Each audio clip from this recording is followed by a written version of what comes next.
My husband and I have been together for years, and our relationship has always felt stable, full of love and mutual respect. But a few weeks ago, I made a mistake so profound that it may have permanently altered the foundation of our marriage. We were both drunk and high, caught up in a light-hearted and intimate moment, when he asked me a question that seemed playful at the time. He wanted to know if I wanted something bigger. It was meant as flirtation, part of the banter we often share. But instead of responding with something kind or playful, I said something I deeply regret. Something bigger would be really nice. I don't know why those words came out. I wasn't trying to hurt him, and it wasn't a calculated comment.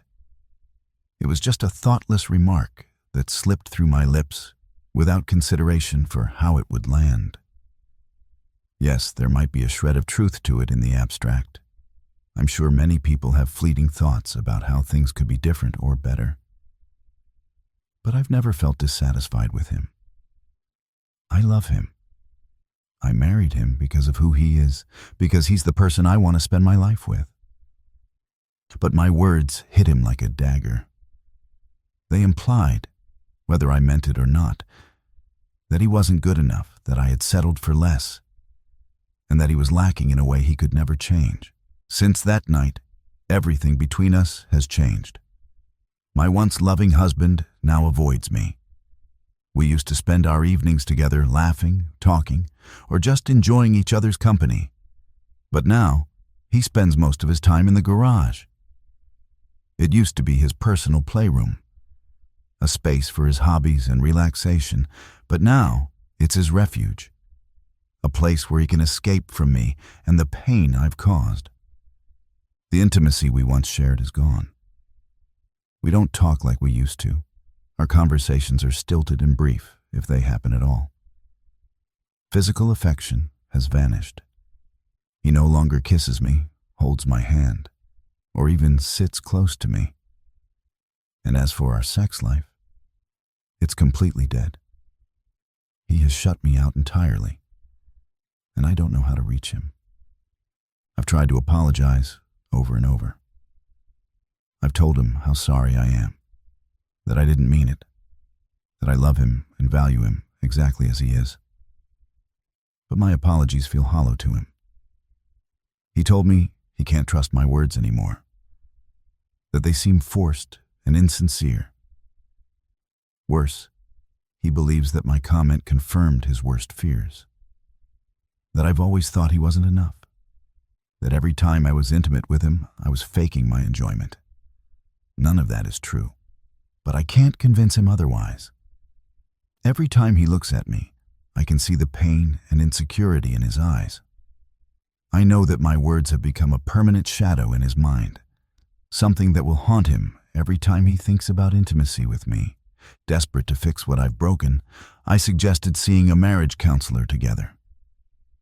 He rejected the idea outright, shaking his head, rolling his eyes, and walking away without a word. Feeling helpless, I decided to see a counselor on my own. I explained everything to her, the comment, his reaction, and the aftermath. She listened carefully and told me something I wasn't prepared to hear. Many couples don't recover from situations like this. She advised me to prepare for the possibility of divorce, but also gave me guidance on how to approach things in the meantime. She suggested that I act as normally as possible around him, showing him love and care without pressuring him or bringing up the issue unless he wanted to talk about it. Her advice was to let my actions speak louder than my words, to smile at him and to remind him in small, unobtrusive ways that I love him. I tried. I really did.